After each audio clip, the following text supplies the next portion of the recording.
नमस्कार सभी को। माई सेल्फ शेर मीना। आज हम बात करेंगे हार्ट में संकुचन और शीतलन होता है, यानी कि कार्डियक साइकिल के बारे में। किसके बारे में बात करेंगे? कार्डियक साइकिल के बारे में।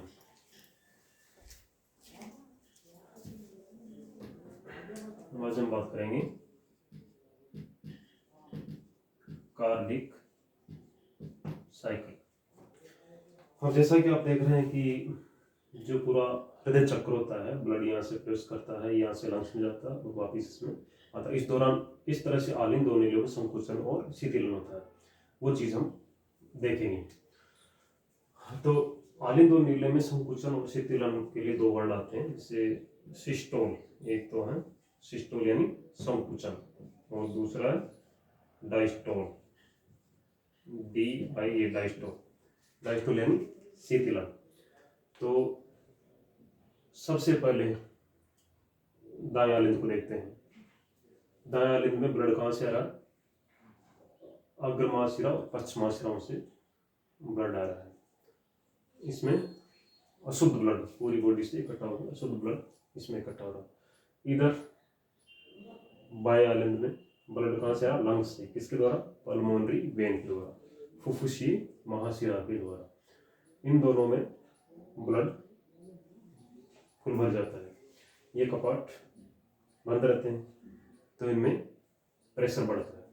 प्रेशर बढ़ेगा तो ऐसे नोड जो है साइनो ओरिकुलर नोड, यहाँ से एक इम्पल्स पैदा होगा और इसकी दीवारों में, आलिंद की दीवारों में फैल जाएगा, जिससे इसमें संकुचन होगा। आलिंद में संकुचन होगा तो क्या होगा? ब्लड जो है यहाँ से नीले में आ जाएगा। दाएं आलिंद का अशुद्ध ब्लड ट्राइकप्सिड कपाट के माध्यम से दाएं नीले में प्रवेश कर जाता है।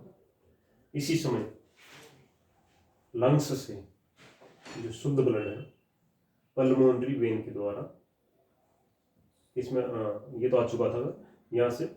इसी समय यहाँ से ट्राइकप्सिड, ये है बाइकप्सिड कपाट, ये है ट्राइकप्सिड कपाट। ध्यान रखना, राइट एट्रियम राइट वेंट्रिकल में ट्राइकप्सिड कपाट के माध्यम से खुलता है, और लेफ्ट एट्रियम में बाएं आलिंद बाएं नीले में बाइकप्सिड कपाट के माध्यम से खुलता है। तो इसी समय यहाँ से ब्लड इधर आ जाएगा, यानी दोनों तरफ ब्लड आ चुका। इधर अशुद्ध ब्लड आ गया और इधर शुद्ध ब्लड आ गया। अब क्या होगा? यहाँ मैंने पहले बताया था कि ये जो वाल होता है इस तरह की स्ट्रक्चर होती है। तो ये ब्लड जब इधर आ जाए तो ब्लड का प्रेशर पड़ेगा, तो ये बंद हो जाएगा। तो जैसे ही इनमें संकुचन होगा, ब्लड इधर आ जाएगा। ब्लड इधर आते ही इनके जो वाल है ट्राइकप्सिड और बाइकप्सिड वाल बंद हो जाएंगे। और जब ये बंद होंगे तो एक ध्वनि आती है हार्ट से, उसको बोलते हैं लूप। लूप की ध्वनि पैदा होगी। तो हार्ट का जो स्पंदन होता है उसमें पहली जो ध्वनि पैदा होती है वो होती है लूप, LUPP, लूप। लूप की ध्वनि पैदा होगी। अब इसमें ध्यान रखने वाली बात है कि जो ये पूरे आलिंद संकुचन होगा उसमें समय लगता है 0.1 सेकेंड। आलिंद संकुचन हो गया, यहाँ से ब्लड इधर आ गया, यहाँ से शुद्ध आ गया, यहाँ से शुद्ध आ गया, वाल्व बंद हो गए। वाल्व बंद होने से जो ध्वनि है उसको बोलते हैं लूप की ध्वनि। इसके बाद अब होगा नीलय संकुचन। अब इसमें क्या होगा? ये तो खाली हो गया तो इनमें शीतलन हो जाएगा फिर, ठीक है। और अब इनमें होगा संकुचन। इनमें संकुचन कैसे होगा? यहाँ पर जो है, यहाँ पर हीज के बंडल है और इनसे ये जो जाल निकले हुए परकिंजे फाइबर्स कहलाते हैं।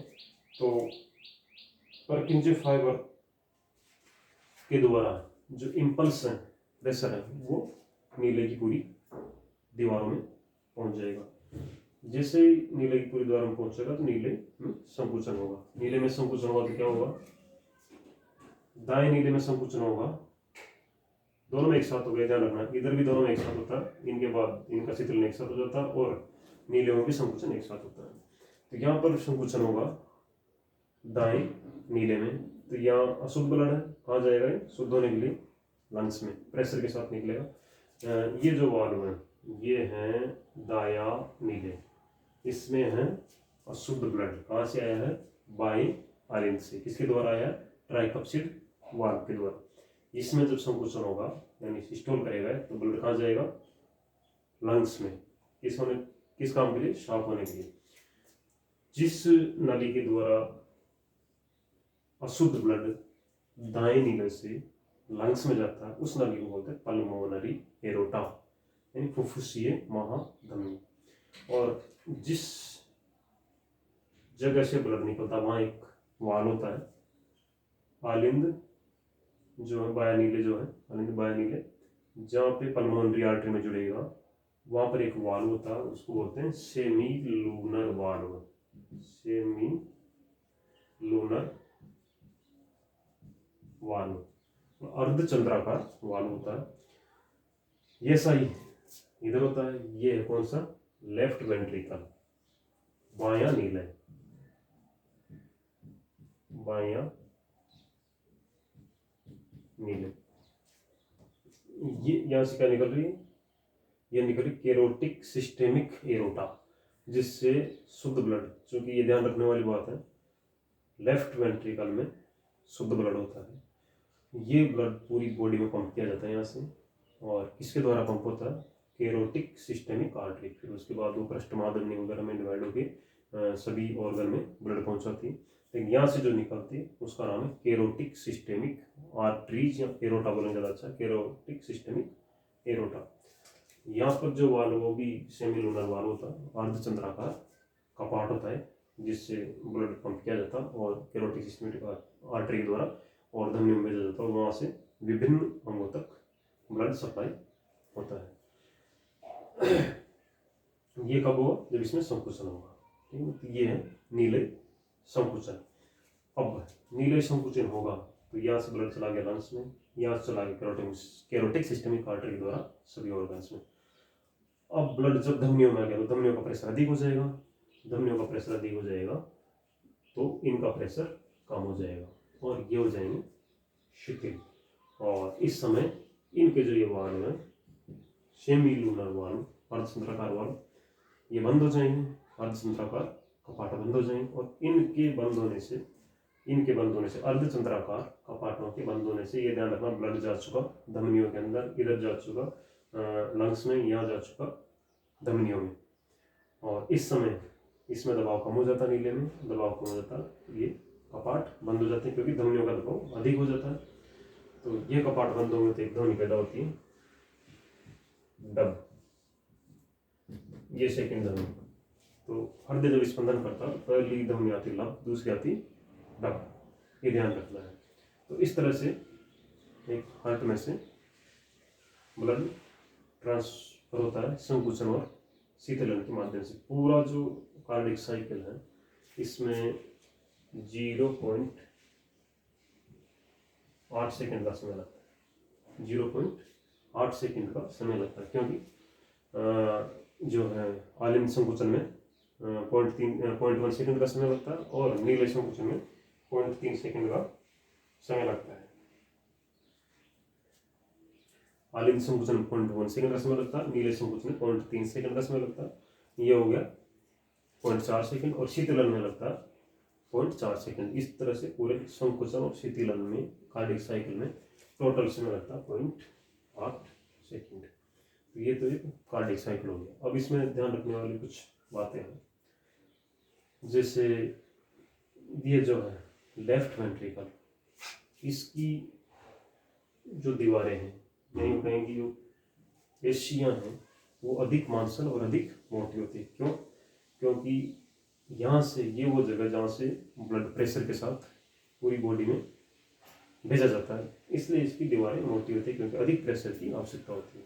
और जब ये संकुचन करता है तो उस समय इसमें जो प्रेशर है वो रहता है 115 से 130 mm/Hg। बायां जो नीले हैं उसका जो प्रेशर है 115 से 130 mm/Hg के आसपास रहता है, और ये जो दायां नीला इसमें रहता है लगभग 25 से 30 जी, इतना अंतर है। दाएं नीले का प्रेशर रहता है संकुचन के समय सामान्य जो एक्टिव संकुचन के समय सॉरी सामान्य सक्रिय अवस्था जो होती है हड्डी, तो उसमें 25 से 30 जी, और बाएं नीले का रहता है 115 से 130, यानी कि लगभग 3 से 4 गुना। ये इसलिए कि इसको पूरी बॉडी को पंप करना होता ब्लड, तो ये कार्डिक साइकिल है। और ये चित्र है जो अच्छे से याद होना चाहिए। ऊपर आलिंद है, नीचे नीले हैं, कौन से कपाट से नीचे ब्लड आ रहा है, किस कपाट के द्वारा ब्लड इसके अंदर आ रहा है, कौन सा एबी नोड यहाँ पे है, ऐसे नोड यहाँ पर है, या ट्राइकप्सिड कपाट है, या बाइकप्सिड कपाट है, या अर्धचंद्राकार कपाट है, या हिंज का बंडल है, ये परकिंज फाइबर है, या फोसा वेलिस है। ये सब चीज़ें याद होनी चाहिए, एग्जाम में पूछ लिया जाता है। तो उम्मीद करता हूँ कि समझ में आया होगा। Thank you.